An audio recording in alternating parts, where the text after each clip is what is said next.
So I said, why not? We went to this event. I showed up early and I remember meeting the consultant. There was a white Mercedes in the driveway. I had no idea that white Mercedes was associated with Arbonne. But I remember talking with her and she was setting up this skincare set that was orange bottles back then.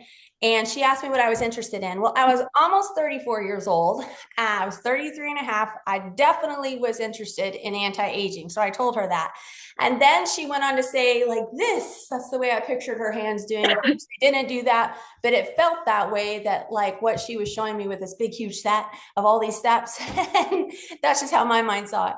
And she shared with me that this is what that was. I asked her how much it was, and I went into the other room because my family, we were on a very strict budget, and I did not do anything fancy for myself. I don't know if any moms on here can agree with that. All your extra money goes to your children, the football, the dance class, the everything else. And that was our life at that time.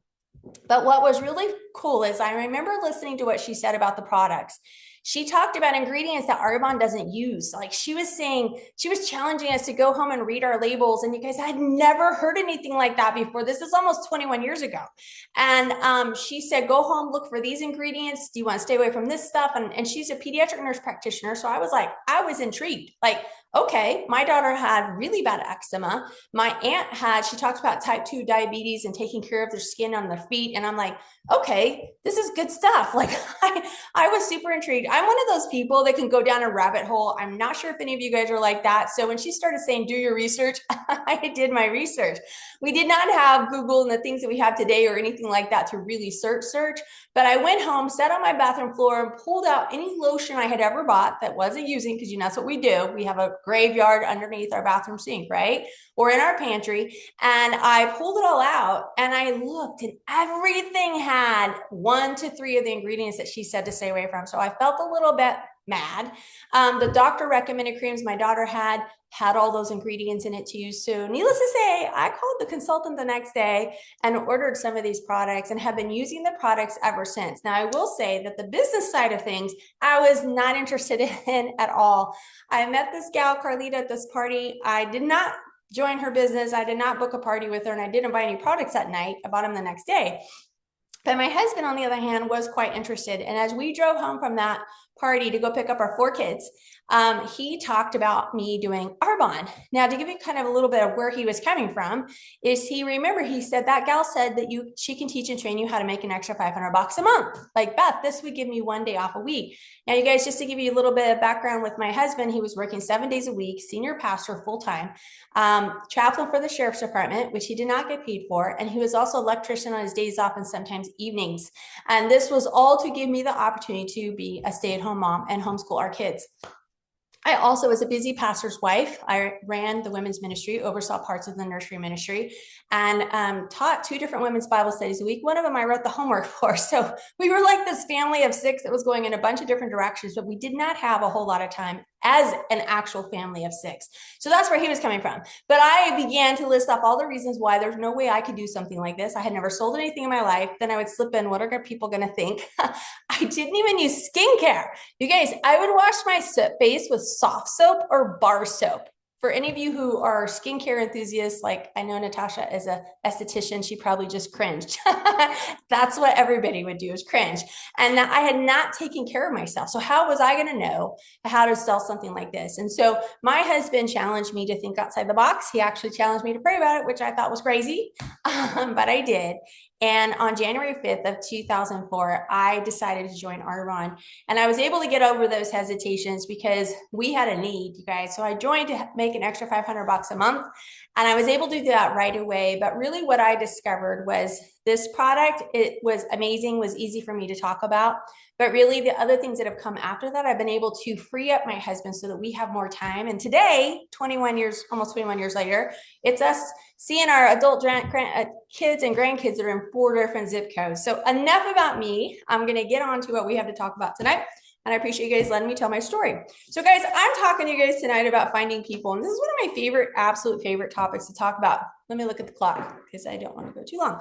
And I have found that there are several places that we can find people. We have the list that we're always talking about. I always have a list going on my phone. I have a list in a notebook. I have a list in social media, like when you talk about Facebook and Instagram. I have a list in lots of different places, but we always want to have something where we're jotting down names of people that we meet at our events, people that we meet with through our customers. And this is another way that I want to show you guys. You see this piece of paper? So this says me, and these are different networks that we're in. And I will tell you that I have found that this is where people come up short. So I'm just going to list out these networks. Your networks will be different, but this says neighbors, church, family, college, gym, book club, work, spouse's family. Another set of neighbors, like we don't always live in the same house for 20 years, right? So it could be the house you lived in before, because I'm still friends with my neighbors from a long time ago. So people on social media, etc. So those are different networks. Your networks are going to look a lot different. But when we just do friends and family, like when we really start with finding people through the people that we know the best, this is where people where our industry gets a bad rep. It's where our industry gets a bad rep and thinking that people, oh my gosh, you just have to go to your friends and family. That's why they don't like our industry, because they're just going to bug us and just go to their friends and family. And that's not the case. But it might be the case for you, or maybe that's how you built. And my goal is to help us expand our networks and expand in looking for people. The other thing I want to say is oftentimes I'm a visual person, so I'm going to, draw this out. And maybe you'll be able to understand this. So you see, this is like a contact that you have. And each line out from that contact would be somebody you know through that person, that you know through that person, that you know through that person. For example, when I joined Arbonne, my sister, we're really close. She didn't want to have anything to do with Arbonne, but I know people that Stephanie knows. I know my sister's best friend. I knew my sister's in-laws. I knew my sister's friends from high school. Like I was in contact with all of them. So just because this was a no, it didn't mean that line of contact stopped. Does that make sense? And this is where I see this happen a lot with folks, is they never get past the first person they know. And this is where we can grow through people, because this person might not decide to join us, but that doesn't mean we don't still know people through them. And like I've shared before on calls, you guys, some people start with an incredible warm market that's super supportive, that's super helpful, and connecting people to people who are either going to sit down in a one-on-one, talk about products, host an event, or join their business. But that wasn't my story. And so my story was these folks, which I call kind of people on the fringe. Those are the folks that really helped me get going. They're acquaintances. They're people that maybe I might not, because I don't know them very well, might not have them at a family's birthday party or something like that. But they're people that I know still that are, like I call, on the fringe of my life. And what's really fun is then they become a part of my life. And that's even better. That's just a fun way to look at it. So we want to have that list, but we want to make sure, if you've never done that network activity, I want to encourage you to do it tonight. And it will really expand who you have in your life. For me, living in a new place, like I now have a few new people that I just added to my list this last week.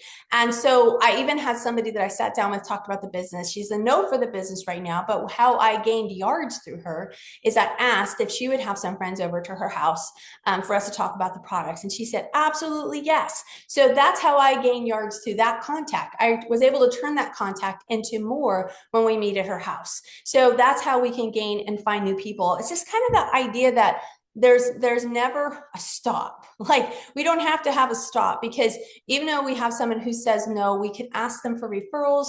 Do you know anybody? Do you have somebody in your life that you know might be looking for something like this, or people that are looking for health and wellness, that sort of thing? Referrals are golden. I mean, in the regular world of sales, referrals are where it's at, but they're also in our world. I just think a lot of folks don't ask for them. And so think about it, when you have someone who has a few friends over, that's referring you to several people at one time. So you want to have, so think about your list, draw out those networks if you haven't done that before, brainstorm, spend some time brainstorming over that list and see who you can come up with for that. The other thing that I want to do to encourage you from your list as you're creating it, or if you're going back over and reviewing your list, is to identify those folks that you really want to invite into Arbonne. And so the questions, we all know what these questions are. If you don't know, I'm here to tell you what they are. Who do you want to work with? You know, in our regular day job, we don't always have the opportunity to choose and pick who we get to work with. Sometimes we're, put in a situation where, we've got to work with somebody that's a little hard. In Arbonne, like, who are the people that you're like, I would just love to go on a trip with them? Like, we get to invite those people into our business. We can invite those people into our business first. Those are the people I invited first into my business. None of them said yes to Arbonne, and that's okay. They didn't need to. But that's, like I said, not everybody's going to have that, but you might. And so who are those people that you would like to work with? Who's already good at what they do? They're very successful at what they do. Maybe they're an incredible teacher. They're an incredible attorney, an incredible stay-at-home mom, whatever that looks like.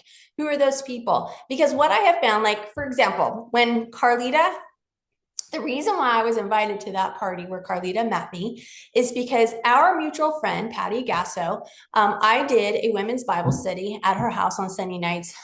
She's the head coach of the University of Oklahoma softball team, and I did a Bible study with the softball team.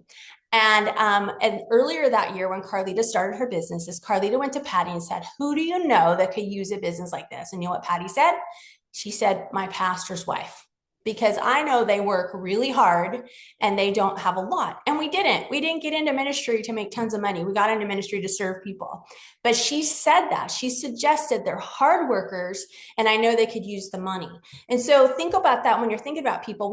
Sometimes we automatically gravitate to everybody who's just dirt poor, doesn't have any drive. And this Arbonne is for everybody. If somebody has work ethic, they're willing to work for it. I mean, Yufa Linder, she passed away, I think a year and a half ago. She had an 8th grade education and was our second highest income earner, which is incredible. And she joined this business in her late 50s. So anybody can do this. But when you're thinking about that, who are those people who have that incredible work ethic? People knew Vince and I, we have a really strong work ethic. We know how to work hard. And when you add that to, somebody who has a heart to serve and help people, I mean, that's an unstoppable combination. I don't look for people who automatically have this skill set in sales, because not that I don't not want them, but I will have to retrain them because we're in a different form of sales. So who do you know that's really good at what they do? Who's a person of influence? Robert Kiyosaki has a book called The Business of the 21st Century, and it's all about our industry. It's a great read. He has it on audio if you have never read it or listened to it. The Business of the 21st Century by Robert Kiyosaki. It's a great, quick read. But he talks about the type of people that do really well in our industry. And he talks about people who lead a volunteer army. For example, people who lead a volunteer army, like the person who's the president of the PTA. I don't know if they call it the PTA anymore, but anybody who runs something that doesn't get paid for, but they work hard for it. And one of the examples he gives are people in the ministry that are used to doing, but don't see a lot of return. And it doesn't mean that he's saying those are the only ones. He said that those are going to be folks that understand hard work without seeing a huge chunk of pay. My first year, I think I made $19,000 that year, which in Arbonne, which is great. But compared to my second year and my third year is a big difference in that cost. And so that first year was building towards what would come later. Who has told you things like, I need Arbonne, but they don't say I need Arbonne. They just said, gosh, I really would love to put my son in this private school, but we just can't swing. We just can't really add that to our budget right now. I would really love to be able to drop down and work. Like when I met Kim Ford and she was working 3 jobs and she's like, I think she back then said, I'd really like to just have one of them at one point. And so that's somebody telling me I need Arbonne. They just don't know yet how that's going to fit into it. And so anytime you hear something like that, that's like a little light bulb. You know what I say when somebody says that? Like I was just in a situation like this a couple of weeks ago, and a couple of ladies literally are telling me, I need Arbonne. And I said, hey, have I told you yet about what I do? Because I can't sit here and not share this with you. So do you mind if I share a little bit of what I do? Because I actually teach people how to bring in extra money and work from their phone. And that's how I started it. And that's how and then the next step was they wanted to try some samples. And so we haven't gotten to the next step yet. So that's how you can work that. But who has told you that? You guys, my challenge for everybody on this little action step from finding people is to go back through that and identify these folks and set yourself a little challenge. Set yourself an incentive to identify those folks as you close out September tonight, because we're all going to be up late. So this is a great time to do it. And give yourself a deadline by, let's say, Friday morning to have some appointments set up. And you know what? If you're brand new, guess what? You can say, I am brand new and I'm excited about what I'm doing, but I would love to invite you to take a look. It's okay if it's not for you, but this is going to really help me practice talking about it. Would you help me do that? So, and if you're not brand new, it's okay to say, you know what? I know we've chatted about this. If you have in the past, I know we've chatted about it. I wanted to bring it up again. Was wondering if you would sit down and let me share what it is that I'm excited about. It might not be a fit for you, but I would love to at least share 10, 15 minutes. And if it's not for you, you might know somebody who it is, because you'd be shocked, you guys, how many people know somebody that they'll pass it off to. So that's an awesome thing to remember, but make it that goal. And you guys, they say it takes an average of 8 to 12 touches before someone's going to say yes. So if you've had like one conversation with someone and it hasn't turned anything yet, guys, we haven't even hit the number yet. I actually sat down and figured out how many touches Carlita and I had the party the next day when I called to order things. She called to give me some sample packs. I called to tell her about that. She talked with me some more. When I got back from Fresno, California for Christmas, I called to tell her that I had orders for her. She called and talked to me about when she said, you should do this business. I think when we figured it out, it was 8 touches within 30 days. So I met her like on December 5th. I joined Arbonne on January 5th, but we had 8 touches between that time. So it wasn't like I talked to her that night and yeah, sign me up. No, guys, there were a lot of touches in between. Like, she was really clever. She was the one that said, hey, when you go visit your family in Fresno, you should take some samples with you. I'm like, I was like, why do you want me to take samples with me? And she's like, here's some catalogs and some sample packs, and I'm gonna bring them over. And I'm like, okay, you know, and she did. And I wasn't selling, I wasn't signed up, but I was so excited about the body lotion and serum that I was using. We used to have an RE9 body lotion serum, which, by the way, the new body products like are better than that. And that used to be my favorite. But I was like squirting it on people when we came to Fresno to visit Vince's family. And I came back, I sold like 3 RE9 sets. I wasn't even using an RE9 set because I couldn't afford the set. I was using the moisturizer. And I sold all this stuff. But that was that. Think about that as a consultant, how smart that was. Like, she was planting seeds, guys. Because when I came back and said, hey, you need to place all these orders for these people. And she's like, you did that. And I'm like, no, I didn't sell nothing. And she's like, yes, you did. And I'm like, no, I'm not a salesperson. Like, I was so scared of that. And she said, well, Beth, I wasn't there. And that was when the light bulb went off. And I'm like, oh, I was sharing stuff that I liked. That's it. It was that simple. So just know, like, those touches are important, guys. So if you feel like you've only asked a couple of times, it's good to just drop into somebody. Like, we don't want to be pushy, we want to be crazy. Just every once in a while, I will revisit someone and say, and I always ask too, like, if I have somebody who's kind of like 9-ish, I'm like, hey, do you mind if I call you back in a couple of months? No, I don't mind. It's very rare that you have somebody just be absolutely not. I mean, there's a story of, I can't think of her name.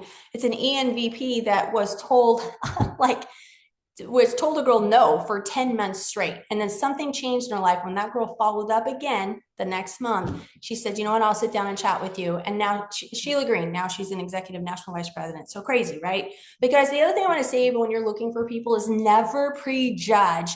I got to tell you guys, so I had a lot of friends that did other businesses. I had hosted Mary Kay parties. I hosted Pamper Chef parties. I was one of those pastor's wife that said yes to everybody who asked me, until my husband said, Beth, you can't do this anymore because there'll be too many parties. But I was never interested in what they were doing. As a matter of fact, none of them even invited me to do what they were doing. And so I didn't think anything of it until I just joined Arbonne. And then all of a sudden they start coming out of the woodwork and like, oh my gosh, you're selling Arbonne? Like, and I'm like, yeah. And then they started to see my success.